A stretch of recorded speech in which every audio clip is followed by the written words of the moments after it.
tous et bienvenue à notre webinaire Guider les consommateurs vers une alimentation plus saine. Donc pour l'agenda d'aujourd'hui, nous avons le plaisir d'accueillir 3 experts sur les sujets d'actualité nutrition santé. Le premier est Pierre Berbesi, qui est docteur et chef de projet innovation en matières premières R&D chez Limagrain Ingrédients, qui va nous parler de la santé par l'alimentation avec un zoom sur une fibre, l'amidon résistant. Ensuite, c'est Céline Grison de chez Nutrifees, qui est également docteur en nutrition humaine et co-gérante et responsable innovation de la société Nutrifees, qui va nous parler des systèmes d'étiquetage nutritionnel des denrées alimentaires et plus particulièrement le Nutri-Score avec les actualités du Nutri-Score. Et nous terminerons avec l'intervention d'Isabelle Souchon, directrice de recherche à l'INRAE, en sécurité et qualité des produits d'origine végétale, qui parlera plus précisément de l'ultra-transformation et quoi de neuf autour de ce concept d'aliments ultra-transformés, avec des actualités, connaissances scientifiques et classifications. Nous terminerons ce webinaire par une session de questions-réponses. Donc, avant de commencer, quelques règles sur le déroulement. Les micros de tous les participants ont été désactivés pendant la présentation, mais vous pouvez poser vos questions tout le long du webinaire dans l'onglet questions ou l'onglet chat.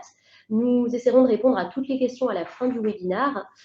Si nous n'avons pas le temps de répondre à toutes les questions, on prendra le temps après le webinaire pour vous répondre personnellement.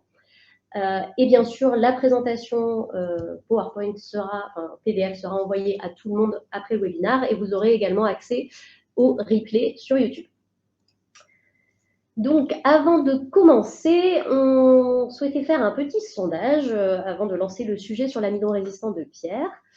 Vous allez pouvoir y répondre. Il y a une fenêtre pop-up qui va s'afficher sur votre écran. C'est bon. Voilà, sur votre connaissance sur l'amidon résistant. Donc, on vous laisse quelques secondes pour répondre et Pierre pourra débuter sa présentation. Ah, faut que je réponde. Ça y est. Donc, sur le sondage, on peut voir que 47% des répondants connaissent le terme, mais ne savent pas exactement ce que c'est. Donc, ça tombe bien, Pierre. Tu vas pouvoir nous en dire un petit peu plus. 38% oui et 15% non. Pierre, je te laisse la parole. Très bien, merci Élise. Donc, comme Élise vous l'a dit, je vais vous parler de l'alimentation santé à travers un exemple d'une fibre particulière qui est l'amidon résistant. Donc, tout d'abord, une première slide pour faire un constat sur l'intérêt particulier des consommateurs de plus en plus poussés vers une alimentation vertu nutritionnelle et santé. Nous avons fait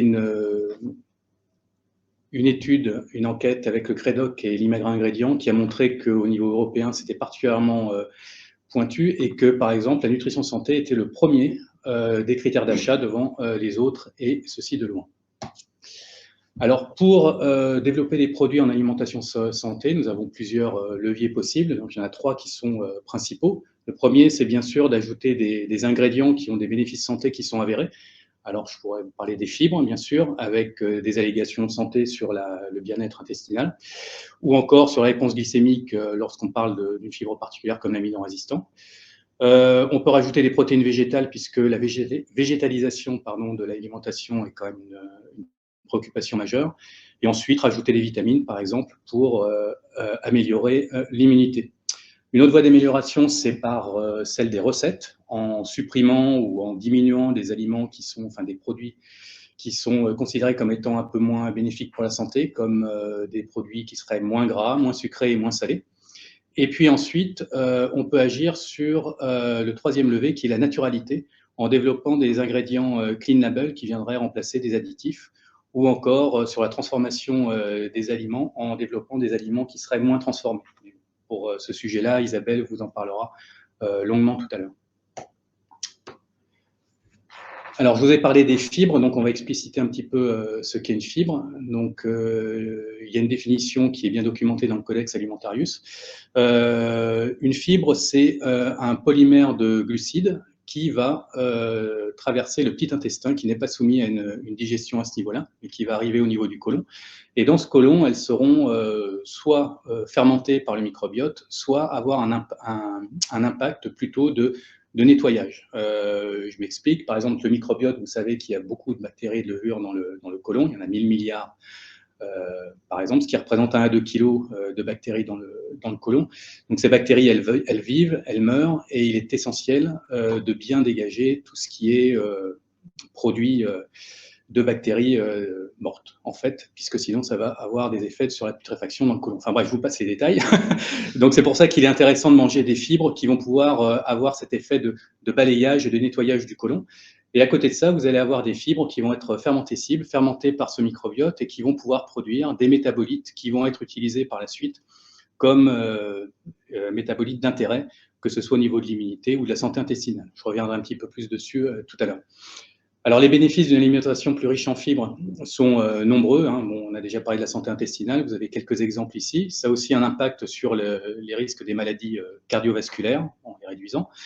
Sur le diabète de type 2 aussi, sur la prévention, et puis sur, par exemple, l'amélioration du bien-être. Il faut bien avoir conscience que, selon certaines enquêtes, à peu près la moitié de la population souffre de manière plus ou moins consciente de maux de ventre, et que ces maux de ventre peuvent être parfois très handicapants. Et donc, le focus sur une alimentation permettant de réduire ces maux de ventre pourrait être extrêmement bénéfique au niveau du bien-être, puisqu'on se sentirait quelque part plus léger. Voilà. Alors, la question clé, c'est celle-ci: consommons-nous assez de fibres? Alors, d'une manière générale, la moitié de la population considère, d'après l'enquête qui a été faite, qu'on mange suffisamment de fibres. Voilà. En tout cas, qu'eux mangent suffisamment de fibres. Un tiers ne sait pas. Et un tiers pense qu'il n'en mange pas assez. Alors, lorsqu'on fait un focus, par exemple, sur le Royaume-Uni, on remarque que la perception de 45% « oui, je mange suffisamment de fibres », en fait, quand on la confronte aux données réelles, on s'aperçoit qu'on est loin de cette estimation, puisque les données réelles indiquent une consommation vraiment suffisante de fibres pour 9% de la population seulement. Alors, juste pour vous donner une idée, chez un adulte, la recommandation est de 25 à 35 grammes de fibres par jour. On est plutôt aux alentours de 17 à 20 grammes, ce qui fait un déficit quand même relativement important. Alors, les fibres alimentaires peuvent être catégorisées en deux grandes catégories, celles de bas poids moléculaire et de haut poids moléculaire. Alors, elles ont toutes les, comme je vous l'ai dit tout à l'heure, en fonction de leur catégorie, elles vont avoir des impacts différents. Ce qui est intéressant également, c'est lorsque l'on va vouloir doser ou déterminer la teneur en fibres dans nos produits, il y a plusieurs méthodes qui sont utilisables et qui existent. La plus courante, c'est celle qui est marquée ici AOAC 985-29, qui est celle certainement que vous utilisez déjà couramment, mais qui a l'inconvénient de ne pas doser entièrement toutes les fibres. Alors, je vais m'expliquer. En fait, la détermination de cette teneur en fibres passe par une précipitation à l'éthanol au cours du dosage, pour simplement précipiter les fibres pour permettre leur rétention sur un filtre qui sera pesé ultérieurement. Or, toutes les fibres qui sont de bas poids moléculaire et qui ne précipitent pas à l'éthanol ne seront pas dosées par cette méthode-là. Un autre petit problème lorsqu'on a des aliments qui sont riches en amidon résistants, c'est que cette méthode se fait à une température très élevée, qui est 90 degrés, avec des amylases qui sont thermorésistantes, et de ce fait, l'amidon va être complètement digéré, ou quasiment complètement digéré. Donc l'amidon résistant, pour une bonne part, ne sera pas pris en compte. Alors pour cette raison, les scientifiques se sont penchés sur la question et ont développé d'autres méthodes que vous avez ici. Donc vous avez les nomenclatures AOAC 2011-25 et 2017-16. Ces méthodes se faisant d'une part à température de 37 degrés, donc beaucoup plus proche de la physiologie humaine, et ensuite utilisent pour le dosage des fibres qui sont solubles dans l'éthanol une détermination par voie HPLC en particulier. Voilà. Donc en gros, si vous confrontez ces deux méthodes par rapport à vos produits, il est probable que si vous utilisez une de ces deux méthodes AOAC 2011-25 ou 2017-16, vous ayez une augmentation, juste en utilisant ces méthodes-là, de la teneur en fibres de vos produits, pour la bonne et simple raison qu'ils vont comprendre toutes les fibres présentes. Voilà. Par contre, le prix n'est pas le même, l'AOAC 985-29 étant environ 3 fois moins cher que les autres.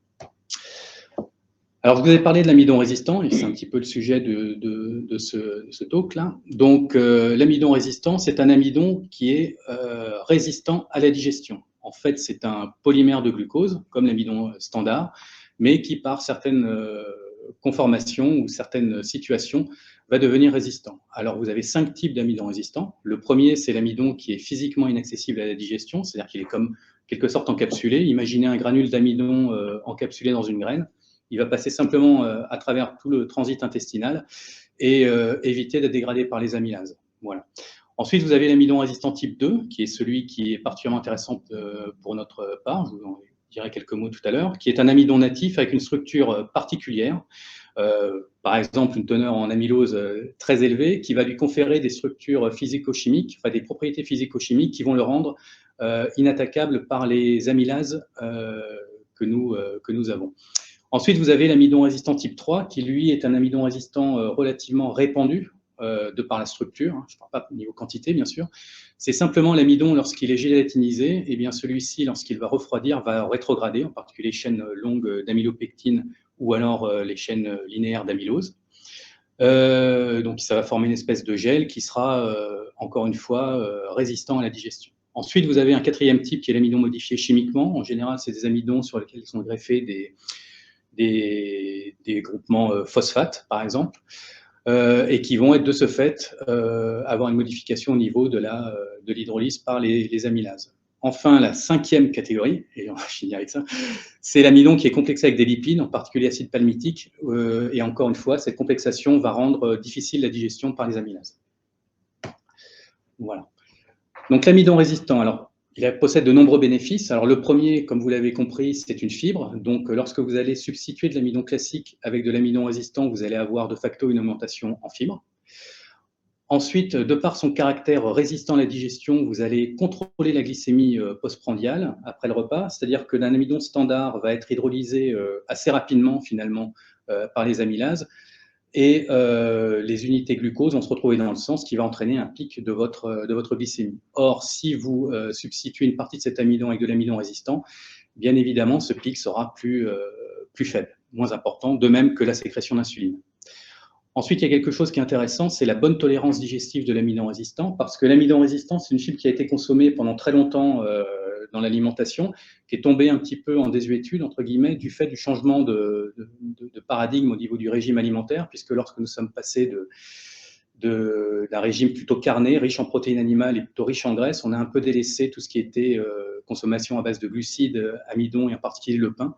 Avant, on mangeait 1 à 2 kg de pain, et même si les teneurs en amidon résistants ne sont pas extrêmement fortes dans le pain, il n'en demeure pas moins que par la quantité ingérée, on avait quand même un approvisionnement en amidon résistant qui était relativement suffisant par rapport à une santé digestive, une bonne santé digestive. Ensuite, cet amidon résistant arrive dans le côlon et va servir de substrat pour le microbiote. Alors, ce qui est intéressant ici, c'est que les bactéries qui vont utiliser cet amidon résistant comme substrat vont également entraîner la prolifération d'autres bactéries qui, elles, vont produire des acides gras à chaîne courte, qui sont des constituants particulièrement intéressants, en particulier le butyrate, parce que le butyrate, c'est le fuel, quelque part, des colonocytes, qui sont les cellules qui constituent la paroi du côlon. Et la présence de cette énergie et l'approvisionnement de cette énergie va leur permettre de sécréter, tapisser la paroi intestinale et permettre une bonne protection de cette paroi, que ce soit par rapport à des agents pathogènes ou des molécules irritantes, et ce qui permettra par exemple de prévenir le syndrome de l'intestin irritable, par exemple. Ensuite, toujours pareil avec cette génération de butyrate, par exemple, nous allons avoir une réaction en chaîne qui va entraîner une réponse immunitaire qui sera particulièrement favorable lorsqu'on va consommer donc de l'amidon résistant. Alors, à l'Imagrin Ingrédients, nous avons développé une variété de blé qui est riche en amidon résistant. L'amidon résistant est lié à la structure même de cet amidon, puisqu'il est très riche en amylose. Donc, si vous avez suivi, vous savez maintenant que c'est un amidon résistant type 2. Donc, c'est particulièrement intéressant. Et cette richesse en amylose va lui conférer une autre propriété dont je vous parlerai tout à l'heure. Donc, lorsque vous allez avoir de la farine issue de ce blé, donc de la farine blanche, je tiens à préciser que c'est de la farine blanche dont on parle, vous allez multiplier par 10 le taux de fibres dans cette farine. Alors, cette farine, lorsqu'on a pu faire les essais applicatifs, on a pu démontrer qu'elle pouvait être incorporée dans n'importe quel produit dans lequel était incorporée de la farine de manière traditionnelle. Donc c'est quand même un composé qui est extrêmement intéressant. Lorsque je vous parlais de la richesse en amylose, c'est parce qu'au cours de la cuisson, le RS2 va se transformer en RS3, d'autant plus que l'amylose est relativement important. Donc vous allez toujours avoir une quantité de fibres dans vos produits qui va être largement supérieure à celle que vous auriez pu avoir en utilisant une farine traditionnelle. Alors, au niveau des bénéfices, on a voulu vérifier que tout ce qui était dit dans les littératures que je viens de vous évoquer était vrai quelque part avec notre farine Lychee Wheat. Donc pour ça, nous avons tout d'abord établi une enquête, enfin une étude nutritionnelle qui a été faite sur le contrôle de la glycémie, et on a pu montrer que chez les sujets consommant du pain fait à partir de farine Lychee Wheat, pardon, nous avions bien une diminution de 40% du pic glycémique ainsi qu'une diminution du pic d'insuline. Donc c'était plutôt une bonne nouvelle concernant la prévention éventuelle du diabète.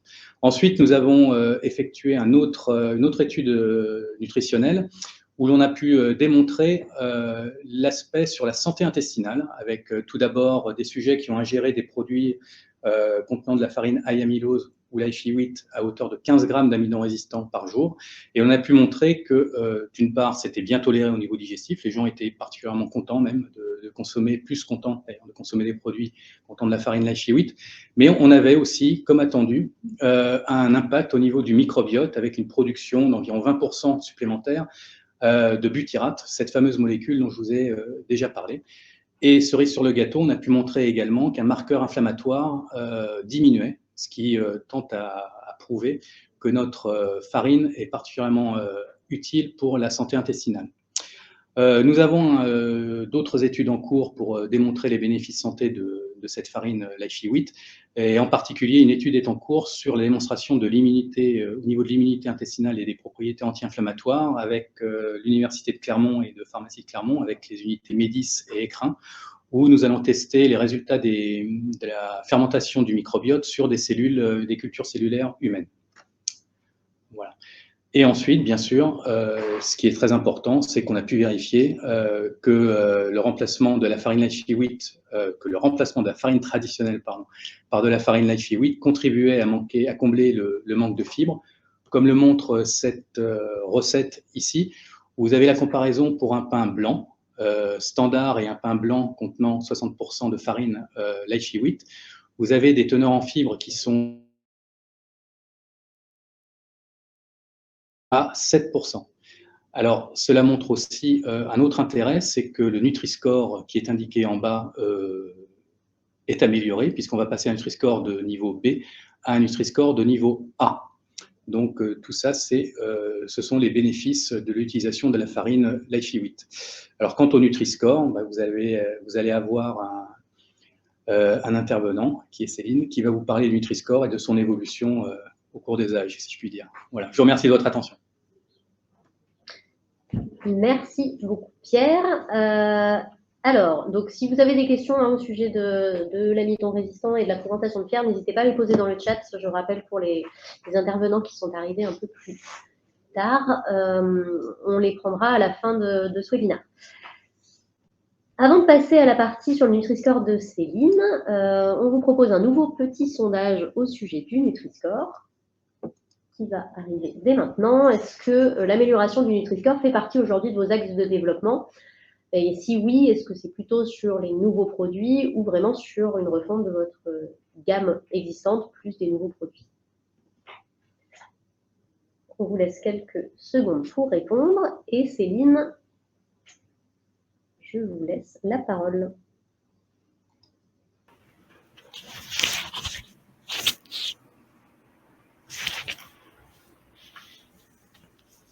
Alors bonjour à tous et merci Elise pour l'introduction. Merci Pierre de me passer le relais à propos de ce sujet de la qualité nutritionnelle des aliments, un sujet assez ambitieux qu'effectivement un grand nombre de consommateurs, notamment en France, mais pas que, comme on va le voir ensemble, associent aujourd'hui au Nutri-Score. Alors, pour débuter, le Nutri-Score, qu'est-ce que c'est? Je ne vais pas avoir la prétention de vous apprendre quoi que ce soit à ce sujet, mais juste quelques éléments de contexte, hein, avant de partager ensemble plus tard les points chauds d'actualité au sujet du Nutri-Score, notamment concernant la modification de l'algorithme de calcul et puis son devenir potentiel au niveau européen. Donc, le Nutri-Score, c'est un logo qui a été proposé en France par le professeur Serge Hagberg comme système d'étiquetage nutritionnel simplifié qu'il est possible d'apposer en face avant d'emballage de produits alimentaires. Donc, son objectif initial, c'est bien de rendre lisibles et compréhensibles les données nutritionnelles obligatoires qui sont présentes sur les packaging des emballages alimentaires. Et dans le but, du coup, d'aider le consommateur à procéder à des choix éclairés en termes d'alimentation, des choix qui vont permettre d'impacter de façon positive son état de santé par l'alimentation. Le Nutri-Score, il consiste donc en une lettre de A à E associée à un système colorimétrique de vert à rouge qui permet ainsi de classer les aliments du plus favorable au moins favorable d'un point de vue de la qualité nutritionnelle. Il est calculé pour 100 grammes d'aliments, ce qui a son importance, on pourra y revenir, et il consiste du coup en 2 notes. Une note qui prend en compte les nutriments à favoriser comme les fibres et les protéines, ça a son importance aussi, mais également les groupes d'aliments dont la consommation est à encourager, hein, donc des groupes d'aliments plus globaux comme les fruits et légumes, en particulier les légumes secs, et puis plus dernièrement ont été pris en compte aussi les huiles végétales riches en acides gras insaturés comme l'huile de colza, de noix et d'olive. Et la deuxième composante concerne les nutriments et aliments à limiter cette fois, comme l'énergie totale du produit, l'apport énergétique total, donc pour 100 grammes. Pour les matières grasses, plus précisément les acides gras saturés. Concernant la part glucidique, les glucides simples, donc les sucres en particulier, et puis le sel. Mais une fois qu'on a rappelé ces éléments de base, ces rappels de base, ce qui est important de se rappeler, c'est qu'au final, la notion de profilage nutritionnel des aliments avait été introduite en fait bien avant, notamment au niveau européen, dans le cadre de l'harmonisation de la réglementation européenne au sujet de l'étiquetage et de la communication nutritionnelle concernant les denrées alimentaires. Et dans le cadre de l'adoption du règlement 1924-2006 concernant les allégations nutritionnelles et de santé, était déjà citée cette option du profilage nutritionnel des aliments, dont l'objectif c'était de restreindre l'accès aux allégations nutritionnelles au seul produit qui présentera un profil nutritionnel jugé favorable. Donc, pour reprendre l'exemple de la présentation préalable de Pierre sur les fibres, même si des produits avaient réglementairement la possibilité d'apposer la mention riche en fibres sur leurs produits du fait de leur teneur en fibres en grammes de fibres pour 100 grammes, si par ailleurs le produit était jugé trop gras, trop sucré, trop salé, il n'aurait pas la possibilité de procéder à cette allégation. Donc c'est là où tout l'enjeu réside et a posé problème au niveau européen, c'est de savoir comment juger qu'un aliment il est trop gras, trop sucré, trop salé. L'idée, c'était qu'il y ait une seule méthode consensuelle qui soit retenue au niveau européen et qui fasse, qui soit le même pour tous les États membres, toujours dans cette harmonisation de la réglementation au niveau européen.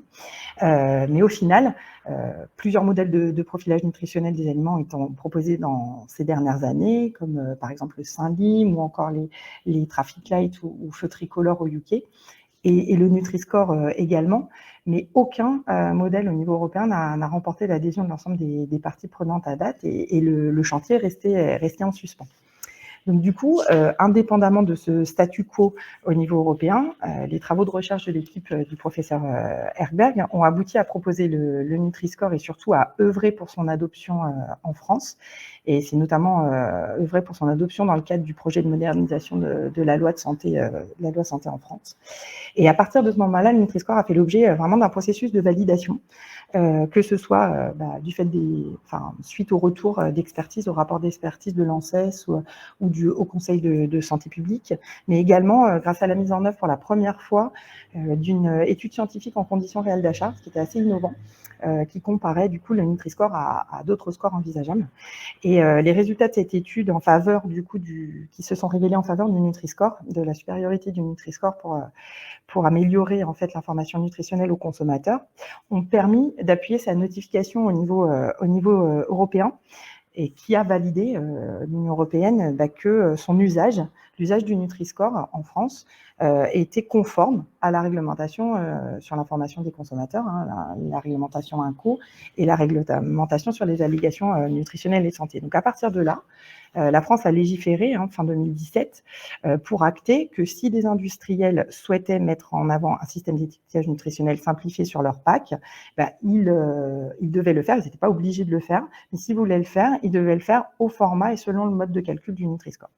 Alors, certes, comme on vient de le dire, le Nutri-Score, il est facultatif, mais dès sa mise en œuvre, on a pu constater vraiment qu'il a réussi à convaincre de nombreux industriels et distributeurs en France, parce que ne serait-ce qu'à date de juillet 2020, il y avait déjà 415 exploitants du secteur alimentaire qui s'étaient engagés dans le Nutri-Score, ce qui représentait quand même 50% de part de marché en volume de vente. Et ce, parce que la visibilité en rayon du Nutri-Score dès les débuts est passée très vite, de 36% par exemple en avril 2018 à 65% en mai 2019, et qu'aujourd'hui, ce sont même 9 Français sur 10 qui seraient favorables à ce que le Nutri-Score devienne même obligatoire en face avant des emballages. Et puis du coup, au-delà de l'adhésion des consommateurs et de l'engagement d'un grand nombre d'industriels dans la démarche, il est intéressant de constater que l'effet incitatif à reformuler les produits pour améliorer leur qualité nutritionnelle et afin d'obtenir du coup une meilleure notation Nutri-Score a vraiment rencontré son objectif également, parce que là, ne serait-ce que sur cet exemple que je vous propose, qui est issu d'une étude de secteur de l'Observatoire Ocali, là, sur la panification croustillante et moelleuse, des données comparées, des données relevées entre 2009, 2012 et 2019, on peut constater que, excepté pour les sucres, les reformulations qui ont été engagées par les industriels pour l'ensemble des produits de cette catégorie ont vraiment conduit à une amélioration des points positifs du Nutri-Score, comme la baisse des acides gras saturés, du sel, et au contraire l'augmentation par exemple du taux de fibres. Donc ces impacts positifs, ils sont vraiment constatés aujourd'hui dans la littérature, et ils ne s'arrêtent pas aux frontières de la France. C'est ça qui est vraiment intéressant, c'est que c'est pas une problématique ou un sujet qui est strictement franco-français et qui ne serait pas un enjeu plus globalisé pour les industriels notamment, parce que rapidement et désormais, ce sont pas moins de 7 pays européens qui ont déployé le Nutri-Score également dans leurs pays respectifs, et des industriels qui se sont aussi engagés dans les autres États membres comme la Belgique, l'Allemagne, les Pays-Bas, l'Espagne ou la Suisse, enfin pas pour lieu, à utiliser le Nutri-Score. Donc du coup, c'est là où cette information, cette notion européenne, cette dimension européenne, elle est intéressante, parce que c'est au cœur aussi du sujet d'actualité de la modification de l'algorithme du Nutri-Score. Parce qu'aujourd'hui, la question de la modification de cet algorithme, elle repose sur le fait que ce soit adapté aux différents États membres et que ce soit vraiment cohérent entre tous les États membres. Donc l'objectif aujourd'hui, c'est de proposer un algorithme de calcul qui soit plus efficace à classer les aliments en cohérence avec les principales recommandations alimentaires des différents États membres, par exemple que ce soit cohérent avec le PNNS en France. Et on a les comités de pilotage. On a les propositions de modification sont parues pour les aliments en juillet 2022, et les propositions de modification d'algorithme pour les boissons étaient attendues afin d'avoir l'ensemble des propositions à disposition avant de procéder à la mise en œuvre. Donc ces modifications, ces propositions de modification d'algorithme pour les boissons sont parues assez récemment, fin mars 2023. Et du coup, il a été indiqué que la mise en place du nouvel algorithme dans les différents États membres qui avaient déjà adopté le Nutri-Score devrait se faire à l'échéance de fin 2023. Et pour ce faire, du coup, on attend une version mise à jour du document de questions-réponses et du calculateur Excel, du nouveau calculateur Excel du Nutri-Score pour l'été. Par la suite, Du coup, il y aura une période de transition de 2 ans qui sera donnée aux opérateurs pour pouvoir s'adapter et mettre à jour ces règles de nouvel étiquetage Nutri-Score sur leur packaging.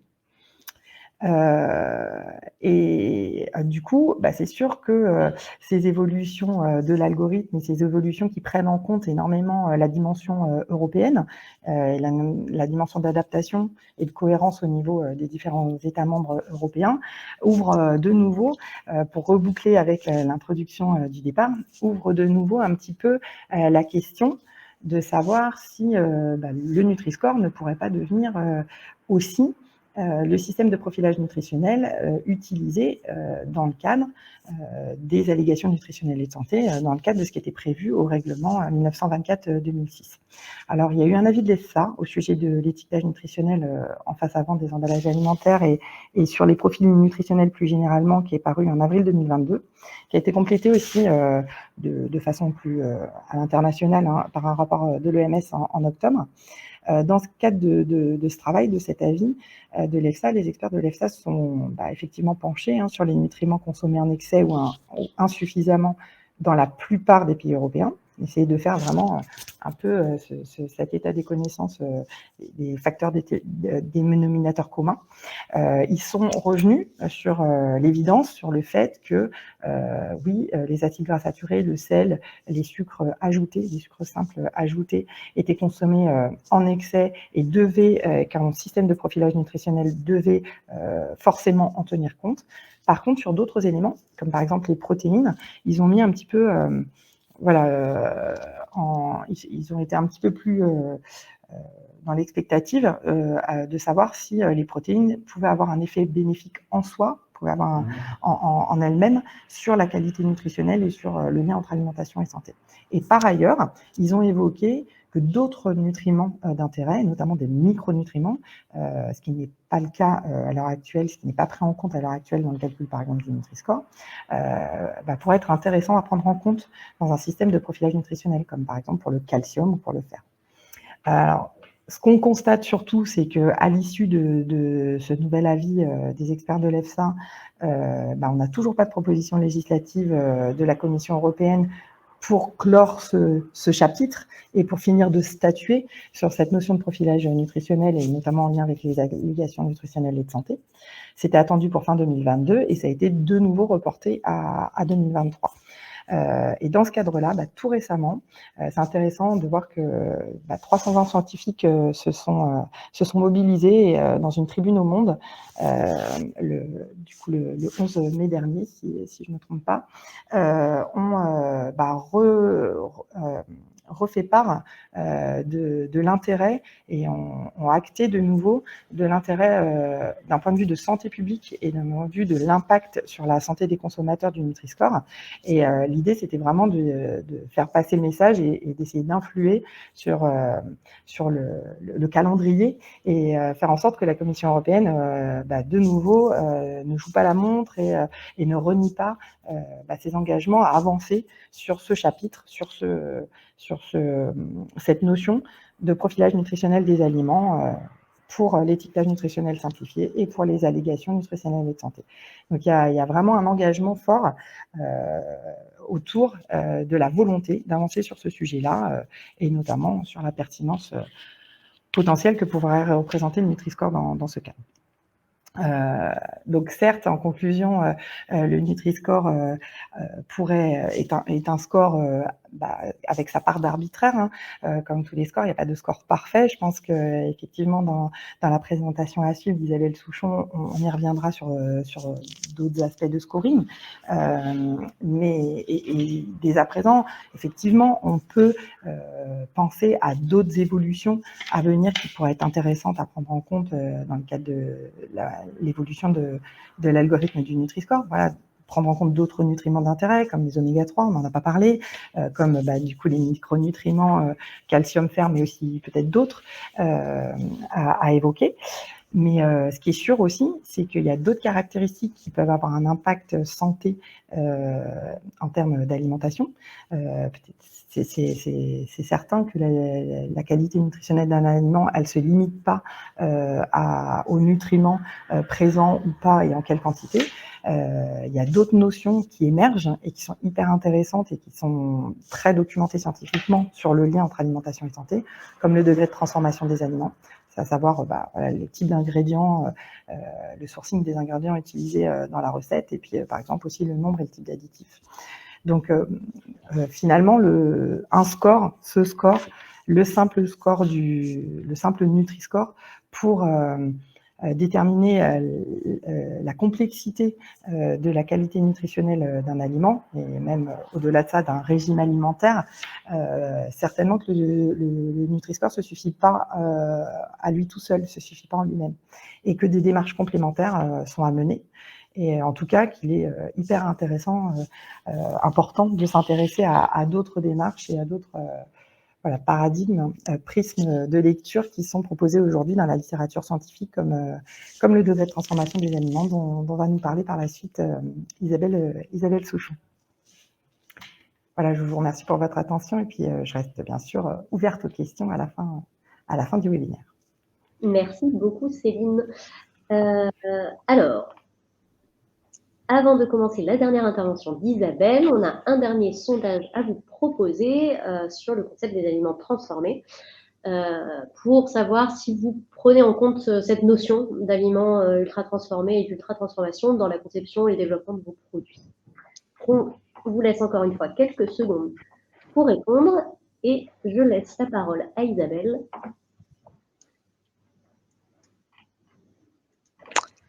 Pour son intervention. Donc merci.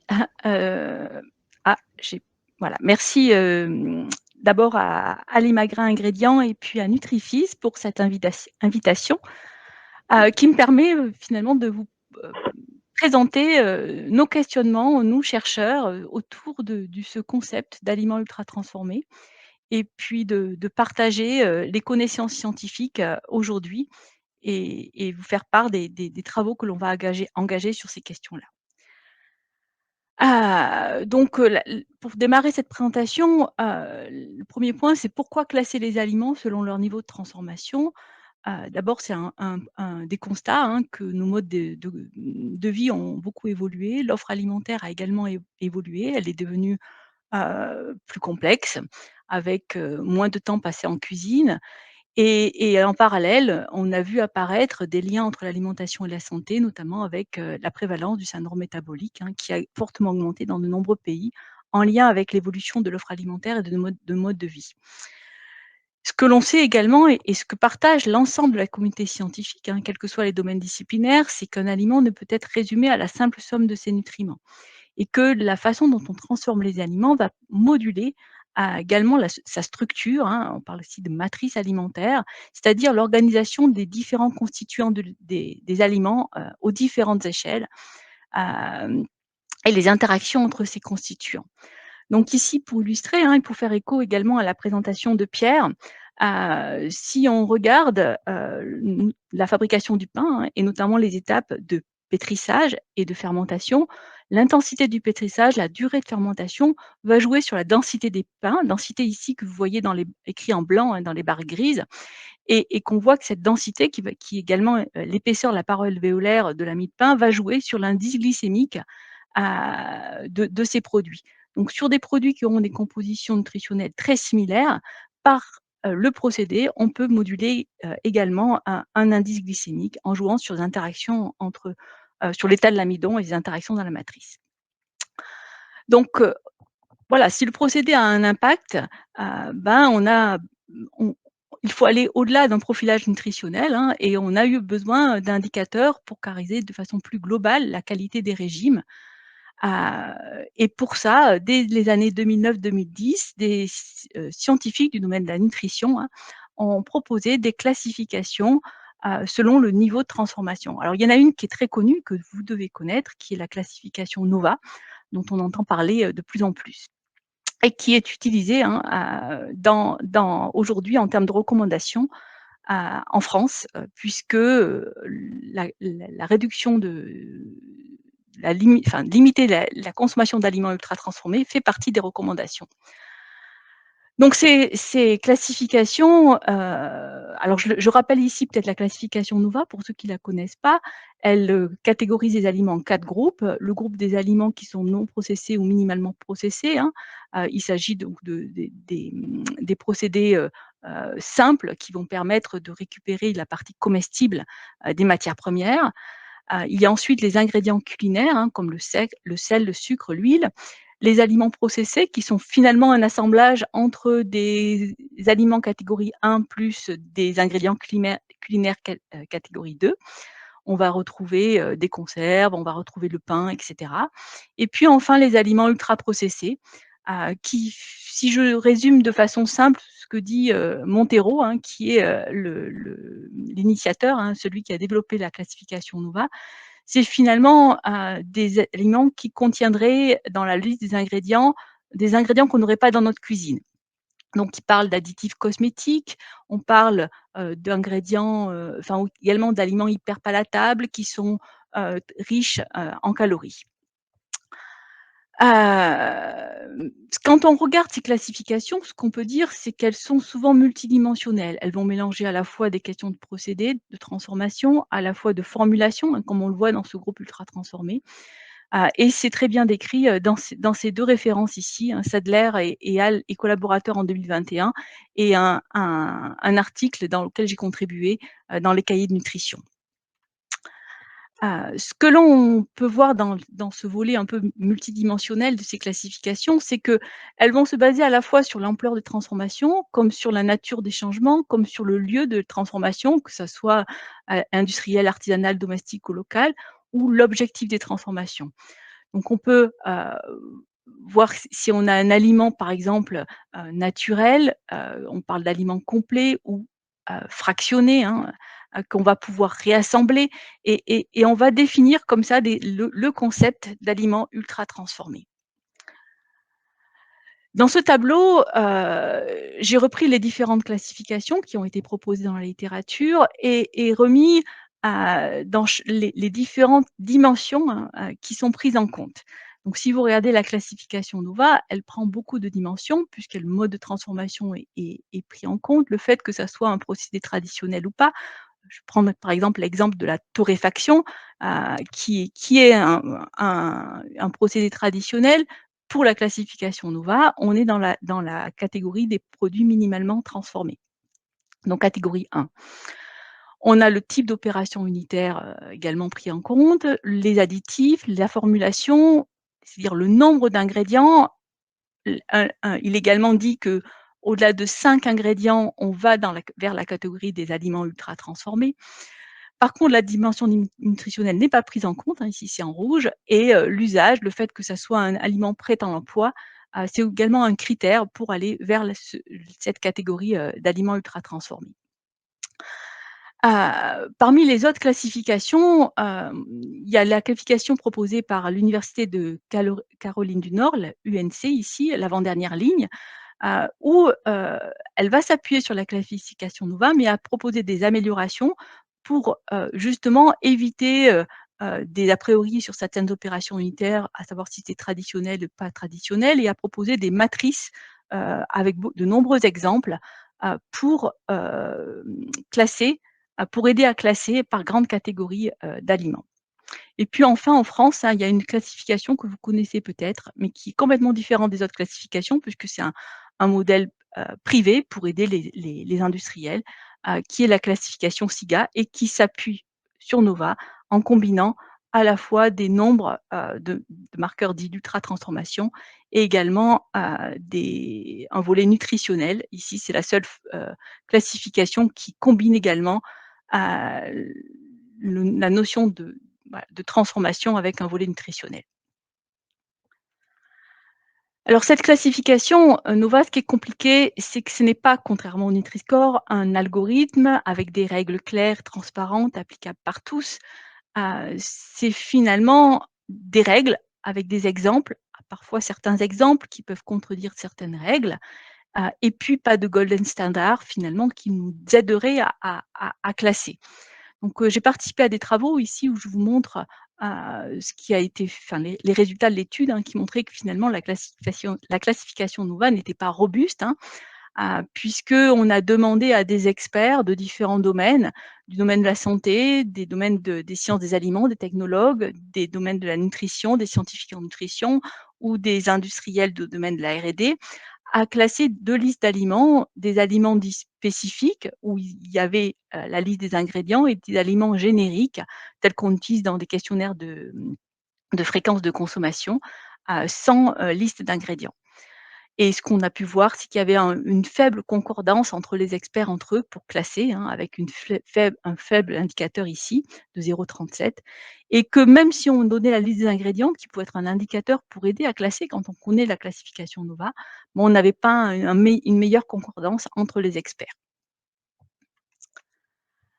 Un exemple ici, donc extrait d'Open Food Facts où, j'ai extrait, à partir de steaks végétaux différents produits et j'ai regardé, ce que donnait Open Food Facts en termes de classification.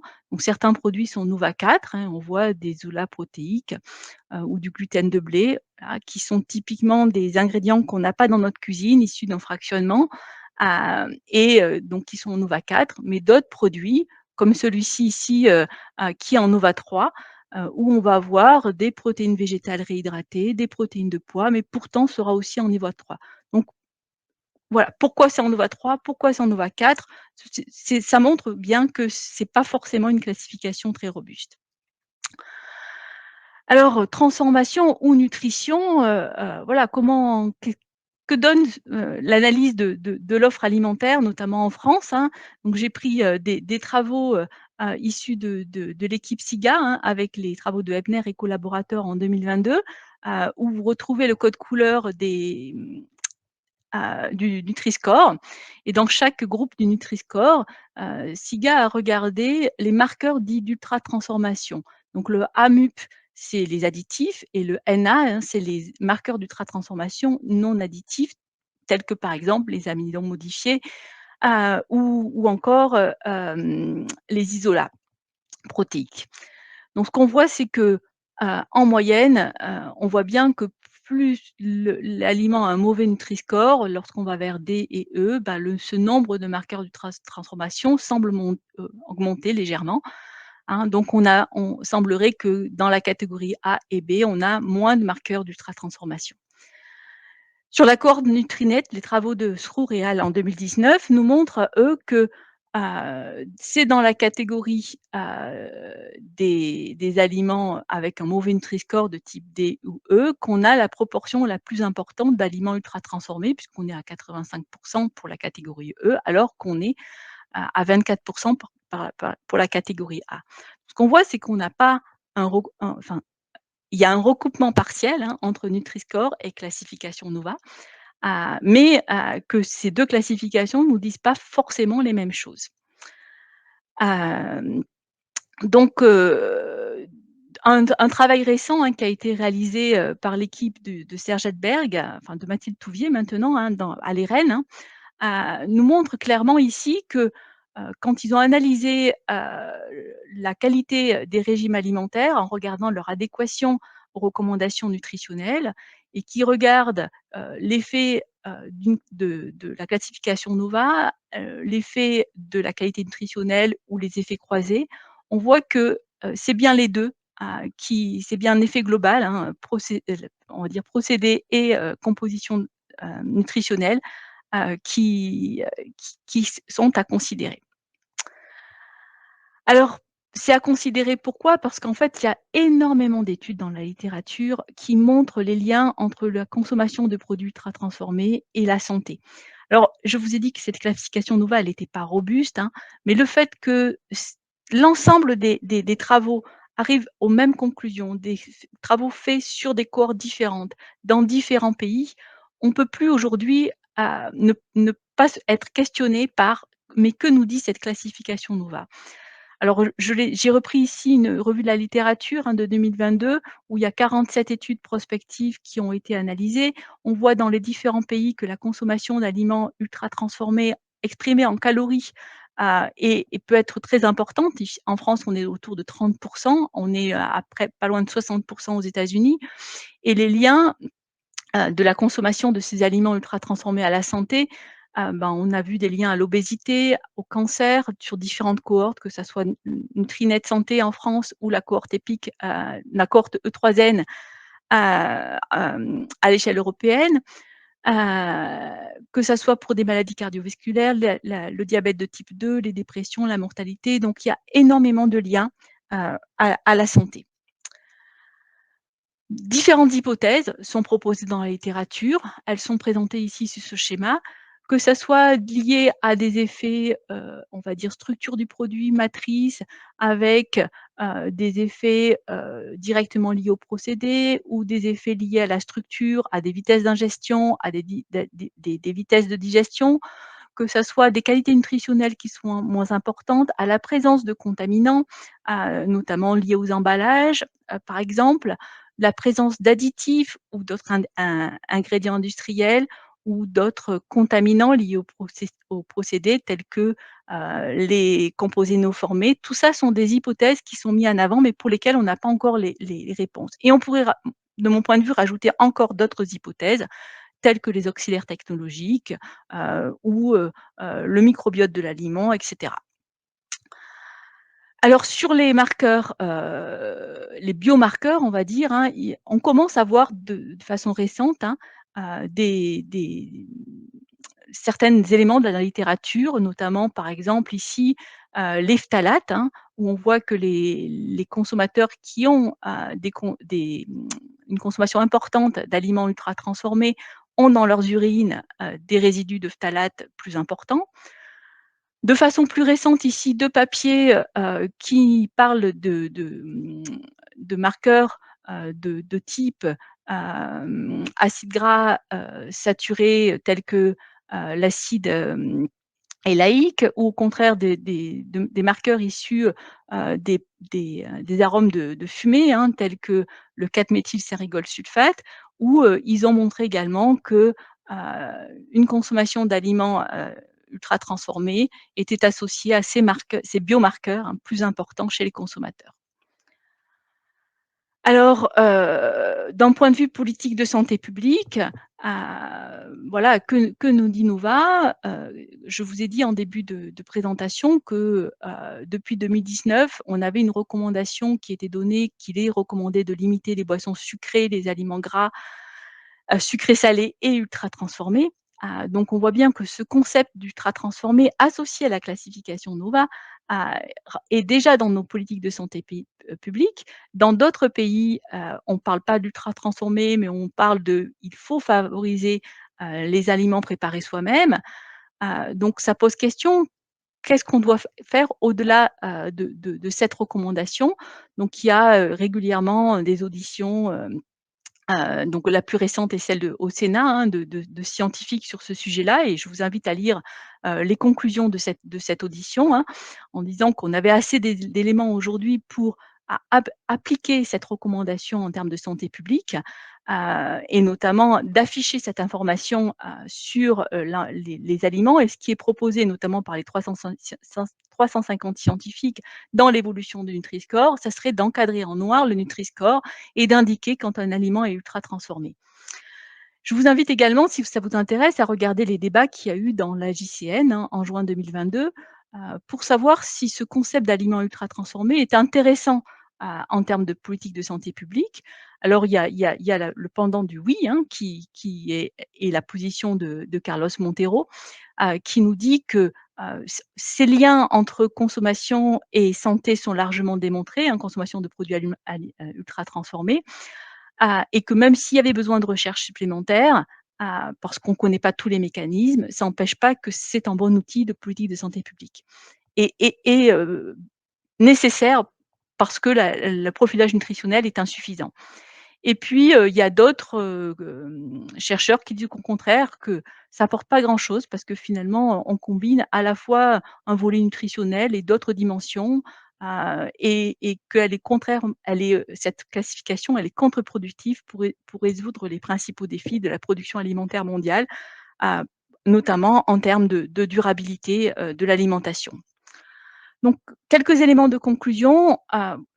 Il n'existe pas de score parfait, il faut toujours faire des compromis, mais ce qui est clair, c'est que on a besoin de ces scores pour aller à l'échelle du régime, mais il faut passer par la brique de l'aliment et qui a besoin des connaissances des scientifiques du domaine de l'aliment, du procédé et notamment les connaissances également des industriels pour aider à mieux comprendre ce concept d'ultra transformé et de faire évoluer les scores. Donc, on sait que les procédés impactent les qualités des produits, que ce soit positif ou négatif, hein, et quelles que soient les échelles, que ce soit industrielle, domestique, et nous avons conduit des travaux dans ce sens-là. Également qu'on a besoin de scores plus robustes, hein, que cette classification nous va, et on travaille sur un score aujourd'hui qui s'appelle le Process Score pour aller plus loin, et qu'on a besoin de recherche, hein, que c'est évident pour aider à la construction de politiques publiques de santé. Mais aussi pour faire des recommandations aux industriels, car aujourd'hui, qu'est-ce que c'est qu'un marqueur d'ultra-transformation? Où sont les connaissances scientifiques sur ces marqueurs? Elles sont dans mon sens inexistantes, hein. Quel est le poids des arômes? Tout ça, il faut y répondre, y répondre rapidement et on aura besoin de conduire des travaux dans ces domaines-là. Et puis, voilà, de mon point de vue, ce qui est important, c'est que la conception d'un aliment, ne peut pas se faire que sur un seul indicateur. Il faut prendre un ensemble d'indicateurs, développer des approches multicritères et prendre en compte aussi bien le volet transformation que nutritionnel, que le volet environnemental. Voilà, je vous remercie pour votre attention. Merci beaucoup Isabelle. Merci à nos 3 speakers de la journée. On va pouvoir passer à la session questions-réponses. Alors, je vois qu'on a un petit peu dépassé sur le temps, mais on va essayer quand même de prendre 1 ou 2 questions pour chaque intervenant. Pierre, je vais commencer par toi, comme tu as commencé ton intervention. Dans quels aliments on peut trouver de l'amidon résistant aujourd'hui? On peut trouver de l'amidon résistant dans tous les, dans tous les produits alimentaires contenant de l'amidon qui ont été chauffés et qui ont été refroidis, puisqu'on va retrouver de l'amidon résistant type 3 dans ces aliments-là, en proportion plus ou moins grande, hein. En général, c'est quand même relativement faible. Et puis sinon, c'est tous les aliments qui sont à base... en fait, la plus grande source d'amidon résistant dans l'alimentation provient des céréales, en fait, des produits céréaliers, pour cette raison, puisqu'ils sont riches en amidon. On peut aussi également trouver de l'amidon résistant dans les produits à base de légumineuses. Et puis, un produit tout à fait particulier qui est la banane verte, qui est riche en amidon résistant de type 2 cette fois. Mais lorsqu'elle mûrit, cet amidon résistant de type 2 disparaît. Voilà. Alors, pour continuer sur l'amidon résistant, on a eu une deuxième question au sujet de l'IFI 8, donc de la farine de blé, l'IFI 8 qui se déclare farine de blé. Lorsque son utilisation à 60%, quels impacts constatez-vous sur la fabrication du pain en termes d'hydratation, consistance de la pâte et sur le pain lui-même, augmentation du moelleux, conservation améliorée, etc. D'accord. Donc la farine IFI 8, c'est une farine qui contient de l'amidon résistant, qui est une fibre. Donc c'est une farine qui peut être considérée comme étant, qui est considérée comme étant riche en fibres. Et de ce fait, importante que pour une farine classique. Donc au départ, ça peut surprendre un peu. Il y a très longtemps qu'on a commencé les études, c'était assez surprenant. Mais une fois qu'on a ajusté la quantité en eau, tout se passe dans le meilleur des mondes. Et ensuite, ce qui est intéressant, c'est au niveau du moelleux. On a pu constater que le moelleux, en fait, se maintenait davantage que par rapport à un pain qui était fait à partir d'une farine classique. Il y avait la fermeté apparaissait plus tardivement, en fait. Et ensuite, il y avait une élasticité qui était aussi plus importante. Donc finalement, au cours du temps, les produits faits avec la farine l'IFI 8 sont quand même plus intéressants, sembleraient être plus intéressants, je crois, avec des guillemets, puisque voilà, pas pour le pain en tout cas. Merci Pierre. J'ai une question pour Céline au sujet du Nutri-Score. Est-ce qu'on peut imaginer une évolution du score sur une unité fonctionnelle à la portion?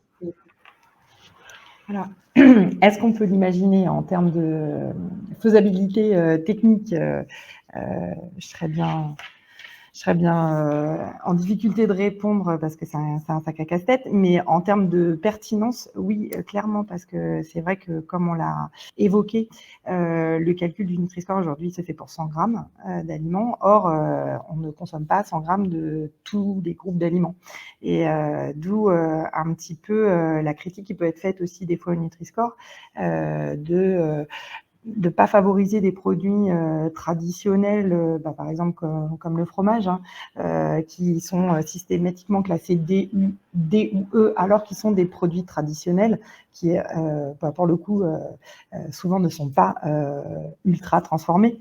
Il y a un processus de transformation, mais qui est avec des processus plutôt sobres et plutôt impactant positivement la qualité nutritionnelle que négativement. Mais on ne consomme pas 100 grammes de fromage par repas. On est plutôt sur le tiers. 30 grammes de fromage, c'est ça la portion, l'unité fonctionnelle de consommation de ce groupe d'aliments-là. Donc oui, ça aurait vraiment de la pertinence de l'envisager et de voir dans quelle mesure c'est possible. Ou en tout cas, de toujours mieux accompagner les consommateurs sur la lecture critique du Nutri-Score. Bien rappeler que c'est pour comparer des produits d'une même catégorie entre eux, pas des produits, une chips versus un fromage. Et aussi, par ailleurs, il faut toujours avoir à l'esprit que c'est dans un grammage et dans une fréquence de consommation qui reste quand même en lien avec les recommandations nutritionnelles par pays. Et c'est aussi en ça que l'algorithme évolue. Il pourrait peut-être évoluer encore un petit peu plus avec cette notion de portion, plus que portion par type d'aliment. Ouais. Et on a eu une autre question aussi, pourquoi la volaille est meilleure que la viande rouge d'un point de vue nutritionnel? Alors là, il y a la question nutritionnelle globale et la question de Nutri-Score. Donc effectivement, dans les évolutions et les modifications de l'algorithme du Nutri-Score, il a été proposé que la volaille soit systématiquement mieux classée ou en tout cas les viandes rouges déclassées.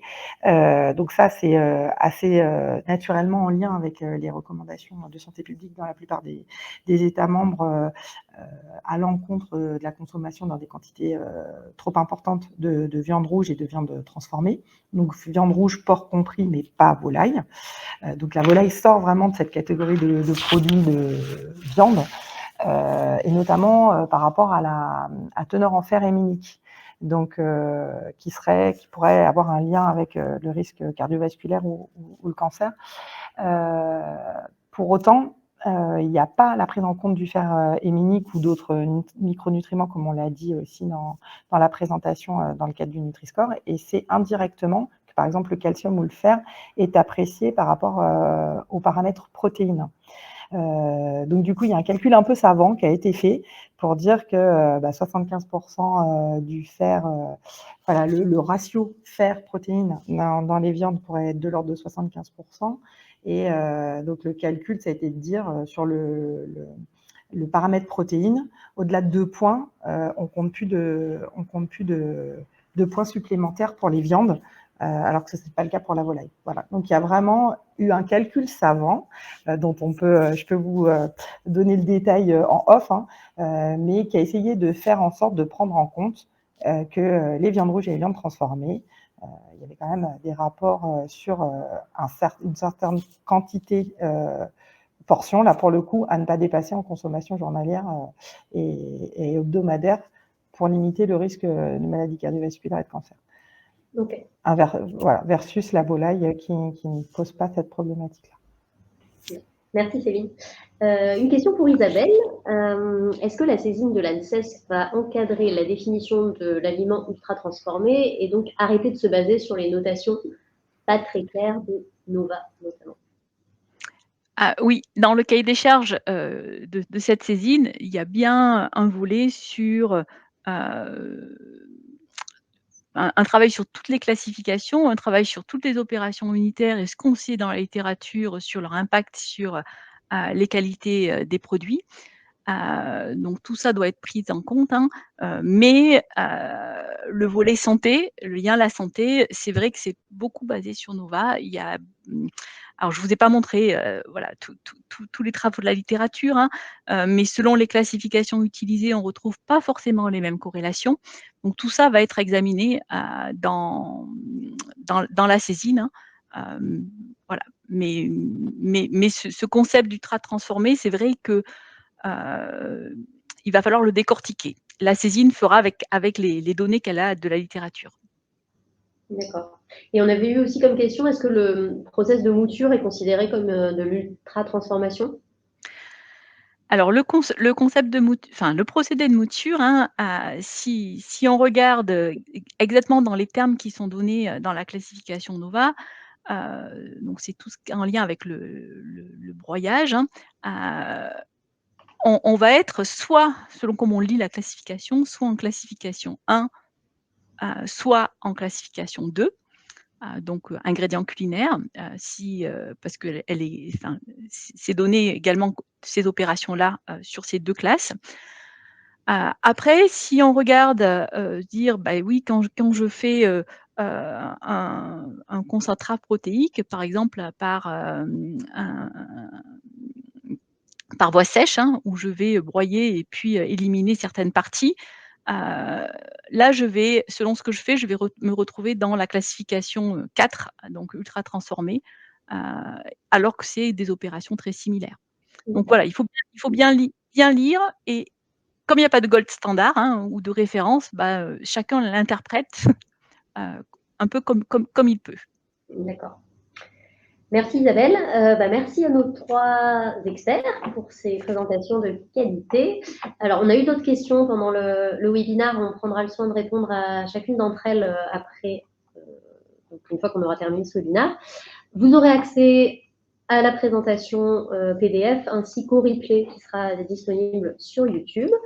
Donc, merci à tous, merci aux intervenants et merci aux participants. Vous pouvez aussi retrouver notre livre blanc qu'on a écrit en partenariat avec Nutrifys, donc avec Céline, sur l'alimentation préventive, hein, qui parle un peu de tous ces sujets-là. Mais aujourd'hui, on voulait vraiment faire un focus sur les sujets d'actualité chaude, entre guillemets, de la nutrition santé aujourd'hui. Merci à tous et bonne journée, bon après-midi et à bientôt. Au revoir. Merci beaucoup. Merci à tous. Au revoir.